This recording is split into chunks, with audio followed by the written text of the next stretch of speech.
everybody, Livingston here. Today we're jumping into another fun-filled episode of The Twilight Zone. This time it's Season 3, Episode 12, The Jungle. Came out December 1st, 1961, and another episode I haven't seen before. But before we get started, let's jump into your comments for last week's episode, Still Valley. Jonathan Stein says, always enjoy a good period piece, and you have to like the little moral and ethical exploration at the end. Yeah, very true. I do enjoy a good period piece as well.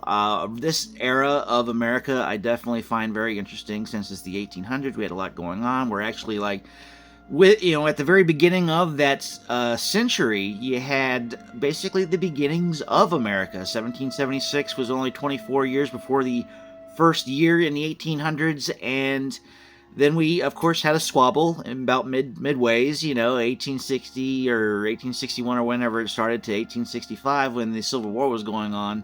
And it just kind of sucks that we did that, but at the same time, we came to a conclusion that slavery is bad, we should all be together, and of course we never really learned our lessons fully in that war in the 1800s, and actually it became another 100 years before everybody actually had equal rights within this country. So that's the history of it. And the Civil War was a terrible time, but we also had a massive boom at the end of the 18th century where civilization was slowly coming in and kind of taking over on the East Coast and making its way towards West. And definitely an interesting time in history for sure. And I love Westerns. I love that era when it comes to movies as well. But, and the ethical exploration at the end of the episode where the guy had to make the choice. Does he want to basically sell his soul to the devil to win the Civil War? Or does he want to go out with a clear conscience, which it turned out that's what exactly happened at Gettysburg when the majority of them died during that battle. And if you just read for the book, most of those guys probably would have survived, if not all of them would have survived on the southern part, the rebels part of the army. But that's not what happened, and the guy ended up throwing the buck into the fire and went out with a clear conscience if he ended up being one of the men who died on the battlefield. But thanks for the comment, Jonathan. Brian Hicks 3272 says, this particular Twilight Zone episode could easily be set in Tales from the Crypt. It has a Crypt Keeper feel and tone to it than other episodes of the series that would fit in well. I'm looking forward to the next episode, which also involves magic. Well, Brian, I do know that you did respond to my video, Tales from the Crypt, which I just started this past week, Season 1, Episode 1. Look for that on my channel. It's going to be a fun time. There's 93 episodes for us to go through, and I did see that Brian did comment on that as well, so I will respond to your comment this week when I do watch the Tales from the Crypt episode. But for certain, this could definitely be set in the Tales from the Crypt era when you have the devil involved and magic and death and just all of that horrible stuff that seems to be going into the horror realm of things when it comes to the Twilight Zone, which we don't get too much of. Typically, it's science fiction, fantasy, maybe there's some magic here and there, but not a lot of horror involved, and this one is touching very close to the dark side of things, so I can definitely see this in a Tales from the Crypt episode. Anyways, with all that being said, let's jump into the episode and see what we're getting into. The Twilight Zone.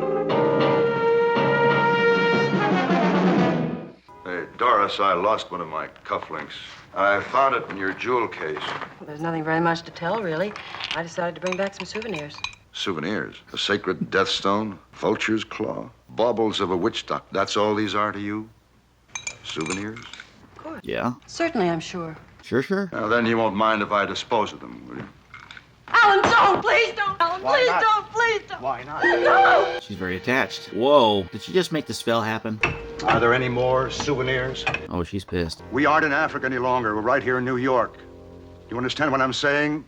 Doris, listen to me. We've done nothing wrong. We have nothing to fear. Least of all from a bunch of witch doctors 5,000 miles. Magic. He said we were wounding the land, that we were hurting it, that we were making it bleed. Alan, he said that land would make us pay. Doris, I'm trying to tell you we left Africa weeks ago. Please don't let them go there. Please don't. Tell them it will work. He's adamant's not going to do it. It's my job to engineer a hydroelectric project, not pander to ignorant witch doctors. I forgot that this guy was in other Twilight Zone episodes. You'll never be back. Don't open the door. His name is John Denner. He was in Season 1, Episode 7. Uh-oh, dead goat. A dead finger, a few bits of broken glass and stone. Hating with all his heart something in which he cannot believe, and preparing, although he doesn't know it, to take the longest walk of his life. right down to the center of the Twilight Zone. Hooray. That jungle.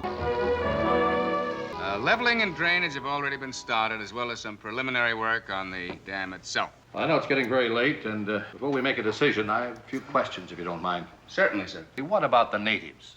Natives? Yeah, John Denner was in like 3 other Twilight Zone episodes. One was in season 1 with Jack Warden, where you're stuck on the asteroid with the robot girl. And he's also in another episode in season 5. Decided to put a curse on everyone connected with the Enterprise. Uh-oh. Effective upon the decision to go ahead with the project, that is. What sort of a curse, Mr. Richards? A bad one. Now, wait a minute, gentlemen. I assure you there's nothing the least bit funny about Uchawi. I mean, the wife definitely thinks it's true. I have seen healthy men sicken and die within 10 minutes of the time set by the witch doctors who cursed them. Don't talk rubbish. Well, wait a minute. Just a second. Hey, what's this you're wearing on your watch chain? What's The lucky rabbit, yep. Now see here. It's for luck, isn't it? What's that got to do with magic? Sinclair carries the severed foot of a dead animal around with him in the hopes that'll bring him good fortune. And Yeah, it kind of parallels. Hardy is amused, although it's a known fact that he's a superstitious man. Or have you finally given up astrology, Mr. Hardy? That's exactly what a Kikuyu witch doctor said to me when I suggested that panther bones could not foretell the future. Pish-posh. Poppycock. Smile, Mr. Templeton. I've seen you knock on wood more than once. I have too. I still knock on wood. Or crossed your fingers or threw salt over your shoulder. All right, Mr. Richards, I think you've made your point. In a 40-story building that doesn't even have a 13th floor. Now, gentlemen, Mr. Richards! Tell me something. If you wanted to get hold of a dead goat on an hour's notice, where would you go? To a psychiatrist. You really want a dead goat? No. Well, what are you talking about? Whoa! What's that? Tooth? Tusk? That, my dear Chad, is Kipitu, a protective amulet. Since this is a lion's tooth, I can Lion's tooth. protect him from lions. In, New York City. Yeah.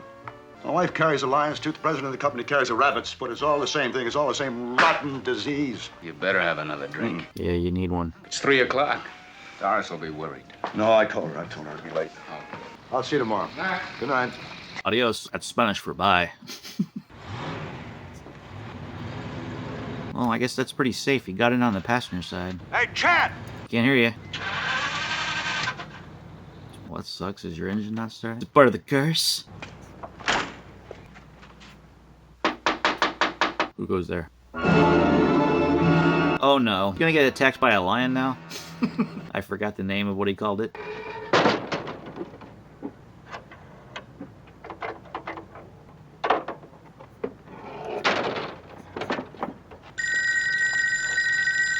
Hello? You have 7 days. The toucans want you. I don't know what kind of bird that is, but it's something I've heard before. The jungle's calling you.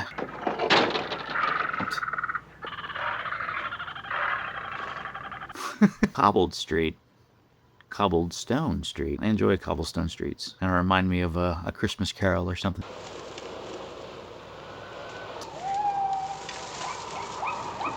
Whoa. Yeah, mister? Yes, please. Schuller House. Right. Thank God you came along when you did. Jungle animal noises were coming after me.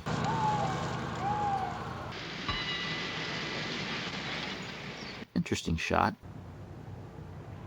Okay, what happened? Oh, he's waiting. What is he waiting for? A light? Driver, the light's green. You can go now. Driver. Uh-oh. Is he dead? What the hell happened? Oh no. It's the curse. The curse!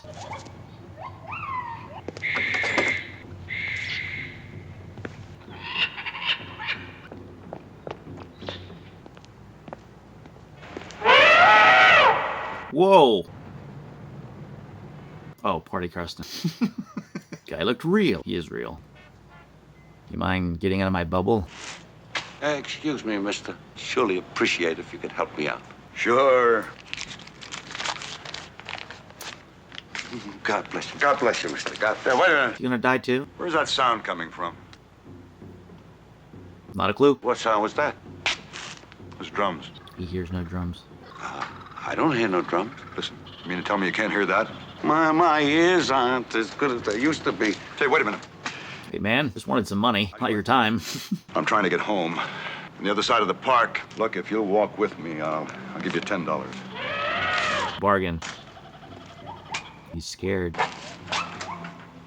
Don't tell me you can't hear that. Uh-oh. Where did he go? Hey, come back. He just disappeared. Was he real? Hey, come back. Look, I'll make you $20. Just rushed home. Just get to the house, man. Just don't stop for any cheetahs. Oh, or a lion. Oh, it's a statue. Go pet the kitty. Well, that one's sleeping. Don't have to worry too much about that one. Unless it's a statue. Here, lion. Here's a 20. Don't eat me. I feel like this guy's going to eat it. He's going to bite it. Just don't know how. This is a very quiet episode. A little bit on the eerie side. Ooh. Crane shot.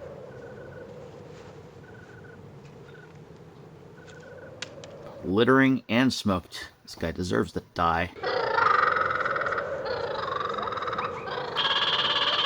Boy, bail, bro.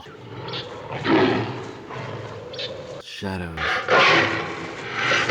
Sounds. Is he gonna die just being so scared? He's just gonna scare himself to death, basically.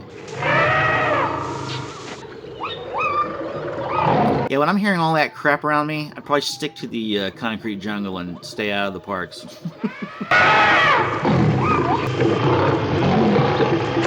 Whoa, trash can. Ah, foiled again. Did you finally make it home? No! Is he dying? Is he dead? What's going on? Oh, it's just getting so freaking loud. It's over. Thank God.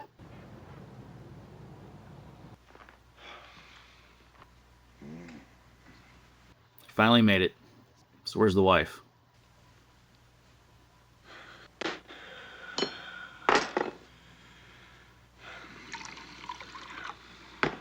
Have a drink again. Makes it a little better. Oh no. Is the lion inside the apartment? Are we going to actually see a lion?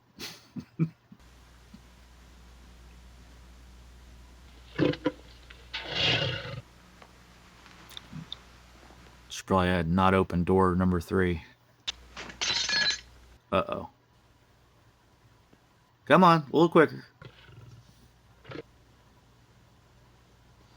Survey says a lion. Maybe close the door, huh? Okay, you got killed by a lion. Some superstitions kept alive by the long night of ignorance have their own special power. You'll hear of it through a jungle grapevine in a remote corner of the Twilight Zone. Well, that episode ended quite abruptly. I enjoyed the episode. I thought it was very unique in comparison to other episodes. They even did some different things with the camera work. It was almost like a silent movie in a way when you were watching it because there was not a lot of dialogue until he met somebody else and then he was speaking. When I say silent, I mean there was not a lot of talking, but dang, there was a lot of sound effects that were used, like the jungle sounds, the lion sounds, birds, whatnot. Yeah, it was just overall an episode where I think you kind of knew what was going to happen at the end of the episode. You knew he was going to die. You understood once he lost that lion's tooth that he was screwed and there was no way out of this. Would have been interesting to see what happened to the wife, but we never really got a chance to see what happened to her. But more than likely, she probably bit the dust as well. I mean, there was no sign of her. She just completely disappeared. All of her things that were supposed to protect her was no longer there since the husband threw it all in the fire. I thought it was one of the maybe middle ground episodes when it comes to the Twilight Zone. I enjoyed it. I was very much entertained by the episode. I just thought you kind of knew what was going to happen. You kind of figured what was going to go on at the very end. You knew he was going to just bite it. And sometimes I just like episodes where you don't know what the hell's going to happen until the very end of it. But anyways, let me know, comment below what you thought of the episode, and let's dive into some trivia and see what it took to get this episode off the ground. Rod Serling personally shared Alan Richards' disbelief in superstition and the supernatural. According to Reverend Ernest Pipes of the Unitarian Universalist Community Church, theologically speaking, Rod was what we call a naturalist humanist, and that was the underlying philosophy of my pulpit. Uchiwa is Swahili for witchcraft or sorcery. The original story of Charles Beaumont was first published in the December 1954 issue of the pulp magazine If, World of Science Fiction. Veteran cinematic and television exotic animal trainer Mel Kuntz replaced John Diener for the fatal lion attack in the closing scene. Well, no one was ever shown to die, so that was kind of whatever, I guess. The set used for the board meeting is the same one used for the board meeting in A Stop at Willoughby. That actually did look like something I've seen before, so I'm glad they pointed it out. The opening scene involving Richards and his wife is almost identical to the premise of Fritz Leiber's Jr.'s 1943 novel Conjure Wife, filmed as Weird Woman 1944, Conjure Wife 1960, Night of the Eagle 1962, and Witch's Brew 1980.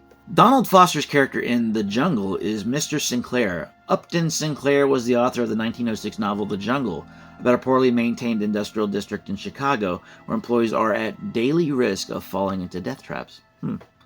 Mr. Richards' car is a 1961 Lincoln Continental convertible sedan.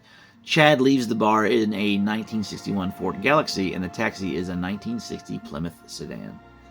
The stairs in the city street where Alan runs up a set of stairs and looks into the bar glass door is the same set from One for the Angels, 1959, where Louis Bookman made his sales pitch to Mr. Death.